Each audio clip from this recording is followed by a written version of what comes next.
ఆ జిల్లాలో వడ్డీ వ్యాపారులు రెచ్చిపోతున్నారు. అవసరాల కోసం అప్పు తీసుకున్న వారికి పట్టపగలే చుక్కలు చూపిస్తున్నారు. వడ్డీల మీద వడ్డీలు వేస్తూ జనాలు నడ్డి విరుస్తున్నారు.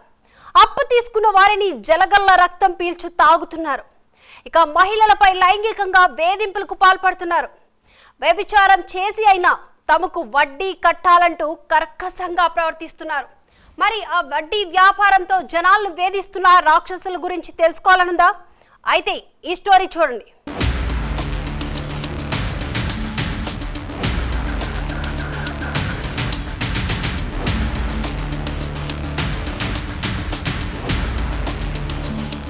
అన్నమయ్య జిల్లా మదనపల్లెలో వడ్డీ వ్యాపారుల ఆగడాలు మితిమీరిపోయాయి. అప్పుల పేరుతో అమాయక ప్రజలను దోచుకుంటున్నారు. 1,00,000 ఇచ్చి 10 లక్షలు వసూలు చేస్తున్నారు ఫైనాన్స్ వ్యాపారులు. ఎవ్వరైనా డబ్బులు చెల్లించకపోతే అఘాయిత్యాలకు కూడా పాల్పడుతున్నారు. అప్పు తీర్చని మహిళపై లైంగిక దాడులకు దిగుతున్నారు. కాల్మనీ గ్యాంగులు రెచ్చిపోతుండడంతో ప్రజలు ఆగ్రహం వ్యక్తం చేస్తున్నారు. ఒక ఆవిడ 60 లక్షలు అంటుంది, ఒక ఆవిడ 10 లక్షలు అంటది, ఒక ఆమె 80 లక్షలు అంటది. కోట్లు 1.5 కోట్లు చెప్పినారు మా పైన అప్పు. వీళ్ళంతా కలిసి ఇంతమంది సోషల్ మీడియాలో పెట్టిన వాళ్ళకు నేను సింగిల్ రూపీ నేను ఒకరికి అప్పులేను. ఈ బండి అనురాధ అనే ఆవిడ మా ఇంటికి అర్ధరాత్రిలో ఒకసారి ఒక 2 రౌడీలను తోడుకొని వచ్చి నా పైన చంపడానికి వచ్చి ఒక కంప్లైంట్ పెడితే దానికి గాను ఒక FIR రాపించుకొచ్చిన. అది పోయి ఈరోజు అన్ని వాళ్ళకి నేను డబ్బే బాకీ లేను అయినా మా ఇంటికి వచ్చి అర్ధరాత్రిలో 2 గూండాలను తోడుకొని వచ్చి నన్ను పొడసడానికి వచ్చారని కంప్లైంట్ పెడితే ఇప్పుడు మళ్ళీ మా ఇంటికి రావడము, నన్ను ఆడంటే ఆడ బదనామం చేయడము, వాళ్ళ ఇంటైనా నాకు యాట్ల కొట్టడం అలవాటే, నిన్ను అట్లా కొట్టి చంపేస్తానని బెదిరించడము, అలా హరాస్మెంట్. మదనపల్లె పట్టణ కేంద్రంలో మదనపల్లె రెడ్డిస్ కాలనీలో కార్ డ్రైవర్ గా పనిచేస్తున్న నటరాజు తన కుటుంబంతో కలిసి నివసిస్తున్నాడు. ఆర్థిక అవసరాల కోసం ఆనంద్ అనే వడ్డీ వ్యాపారి వద్ద ₹1,00,000 అప్పుగా తీసుకున్నాడు నటరాజు. అయితే వడ్డీ ఆలస్యం కావడంతో ఆనంద్ వేధింపులు ఎక్కువయ్యాయి. ₹1,00,000 అప్పుకు ఇప్పటికే 10 లక్షల రూపాయల వరకు వడ్డీ చెల్లించినట్టు బాధితుడు పేర్కొంటున్నాడు. అయితే తనను లైంగికంగా వేధిస్తున్నాడని నటరాజు భార్య గౌరీ ఆరోపిస్తోంది. వ్యభిచారం చేసి తమ వడ్డీ తీర్చాలంటూ తమను టార్చర్ పెడుతున్నారని వారు ఆవేదన వ్యక్తం చేశారు. ఈమెయితే అసలు ఈమెకు నాకు ఎటువంటి లావాదేవీ లేదు. ఈవిడ మేము ఎక్కడో గుడికి వెళ్తే సోషల్ మీడియాలో మా పేరు పెట్టి మా పరువులు అన్ని తీసేసి నాశనం చేసి నా భర్త నా కొడుకు నువ్వు చచ్చిపో, సూసైడ్ చేసుకొని చచ్చిపో, నీకు నేను వదిలేస్తానని నన్ను ఇంట్లో ఉండనివ్వడం లేదు, నన్ను బయట తరిమేస్తున్నారు.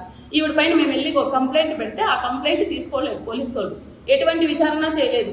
1 నెల రోజులైంది నేను కంప్లైంట్ పెట్టి, ఇంతవరకు స్పందన లేదు మాకు. తర్వాత ఈ ఏకాంబరం రెడ్డి పైన ఎన్ని కేసులు పెట్టామంటే అన్ని కేసులు, ఎన్నిసార్లు పేపర్లో వచ్చింది, వీళ్ళ పైన ఎవరు పట్టించుకోవడం లేదు. వీళ్ళైతే ₹1,00,000 అప్పిచ్చి 10.5 లక్షల రూపాయలు నా దగ్గర డబ్బులు తీసుకొని మళ్ళీ నేనే చీటీలు కట్టితే వాళ్ళ దగ్గర నా డబ్బులే 10 లక్షలు వాళ్ళ దగ్గర ఉండుకొని ఒక సెక్యూరిటీ కోసం ఒక చెక్ ఇస్తే నన్ను 10 లక్షలకు ఒక చెక్కు, 6 లక్షలకు ఒక చెక్కు వేసి నన్ను వాళ్ళ ఇంటికి రావడము, ఎలా పడితే అట్లా లాగడము, ఇది చేయడము. నువ్వు మేము చెప్పింది చెయ్యి, నాకు గవర్నమెంట్ ఎంప్లాయీస్ తెలుసు, వాళ్ళ దగ్గరికి వెళ్తే కానీ మా అప్పు రుణమాఫీ అవుతుంది, నువ్వు చెయ్యి, ఈ వర్క్ చెయ్యి, సెక్స్ వర్క్ చెయ్యి అని నన్ను ఫోర్స్ఫుల్ చేస్తున్నా.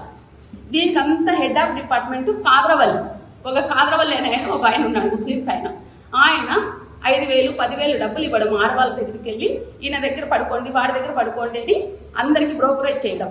ఈ బ్యూటిషియన్ ఆవిడ వాళ్ళ ఇల్లు బ్రోకరేజ్కి కేర్ ఆఫ్ అడ్రస్. పోలీసులకు ఫిర్యాదు చేసినా పట్టించుకోవడం లేదని బాధితులు ఆరోపించారు. సోషల్ మీడియాలో తమ ఫోటోలు పెట్టి పరువు తీస్తున్నారన్నారు. తమకు న్యాయం జరగకపోతే సావు తప్ప వేరే మార్గం లేదని వారు మీడియా ముందు బోరుమన్నారు. మరి పోలీసులు వడ్డీ వ్యాపారుల కోరలు పీకి బాధితులకు న్యాయం చేస్తారా లేదా వేచి చూడాలి. ఒంటరిగా ఉండే ఆడవాళ్ళు, మా ఆయన బెంగళూరులో జాబ్ ప్రకారం కోసం అక్కడ ఉన్నాడు. వీళ్ళు ఒక్కొక్కరిని టార్గెట్ చేయడము, 5,000 తీసుకుంటే 10 లక్షలకు చెక్ వేసేయడము, మన కొట్టడం, హరాస్మెంట్ చేయడము, మా దగ్గరికి వస్తామని అడగడము, రాత్రిలో 1 గంట వరకు మా ఇళ్లలో కూర్చోవడము. మళ్ళీ మేమేమైనా వాళ్ళకి మాట్లాడితే మా రికార్డులు అన్నీ పెట్టుకొని మీ దగ్గర కావాలంటే మేము అన్ని ఎవిడెన్స్ ఇస్తాం, వాళ్ళు ఏమేమి మాట్లాడినారు, ఎంత అరాచకంగా మాట్లాడినారు. బెంగళూరుకి పంపించడానికి కూడా వాళ్ళు రెడీ. 20,000కి రారు, 30,000కి రారు ఆడోళ్ళు అని బ్రోకరేజ్ చేయడం, వీళ్ళందరూ బ్రోకరేజ్ చేయడమే. మళ్ళీ ఫైనాన్స్ ముసుకేసుకొని తిరగడం.